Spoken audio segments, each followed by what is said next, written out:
Bonjour, donc dans cette nouvelle vidéo, je vais te parler d'un facteur essentiel à prendre en compte lorsqu'on veut perdre du poids. Il s'agit du sommeil. Donc tu as peut-être déjà entendu que parmi les effets indésirables du manque de sommeil, il y a la baisse de concentration et de motivation. Cet élément, on ne le veut surtout pas, car tu as un travail important et aussi tu as un objectif de perte de poids. Le manque de sommeil, peut aussi entraîner, une augmentation des risques cardiovasculaires et du diabète, une augmentation des douleurs articulaires, une irritabilité, de la mauvaise humeur, une prise de poids, une augmentation du risque de blessure. Tu le sais déjà, mais il est recommandé de dormir entre 7 et 8 heures par nuit. Aussi, sur tes jours de repos, n'hésite pas à faire des micro-siestes. Alors, en général, quand on fait une sieste, on dort soit beaucoup trop, soit pas assez. Et au final, on ne tire pas les bénéfices d'une sieste.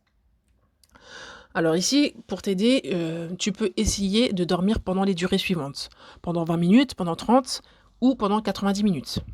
Et selon ton état de forme à l'issue, de cette sieste, bah, il te suffit tout simplement d'adopter la durée qui te convient le mieux, c'est-à-dire qu'à la fin de cette durée, de cette sieste, tu te sens en pleine forme.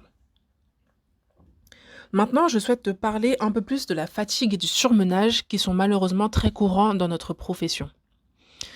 D'abord, il faut que tu fasses la différence entre la fatigue et le surmenage. Le surmenage, c'est le début d'une pathologie qu'il ne faut surtout pas ignorer parce qu'au bout d'un moment, on arrive à l'état de burn-out. La simple fatigue, c'est un état naturel après lequel on récupère juste avec une bonne nuit de repos. Donc, comment identifier un état de surmenage? Tout simplement, un état de surmenage se manifeste de deux manières en parallèle. D'abord, il y a l'épuisement émotionnel, c'est-à-dire une perte d'estime de soi, une grande nervosité, des crises de larmes, des conflits constants. En parallèle, il y a une fatigue permanente, des insomnies, un sommeil non réparateur, une baisse des défenses immunitaires, une perte d'efficacité dans ton travail, des migraines. Voilà. Tu l'auras compris, le surmenage peut conduire à un état de burn-out. On n'en parle pas assez, mais les soignantes font de plus en plus de burn-out. Les conseils que je peux te donner par rapport à ça. Le premier, c'est de garder ta vie privée et ta vie professionnelle rigoureusement séparées.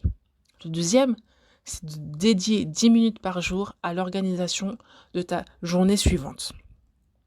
Le troisième, c'est de régler tes conflits dans le cadre du travail et surtout quand tu arrives chez toi le soir, de ne pas en parler à ta famille. Ensuite, il faut que tu apprennes à vraiment prendre le temps de te reposer, de te détendre et de te faire plaisir. C'est important. Il faut vraiment que tu profites de tes jours de repos, de tes week-ends de libre pour vraiment les dédier à ta vie privée. Enfin, il faut que tu sois réaliste avec ton planning. Quand on démarre une journée tôt, on se couche tôt. Voilà.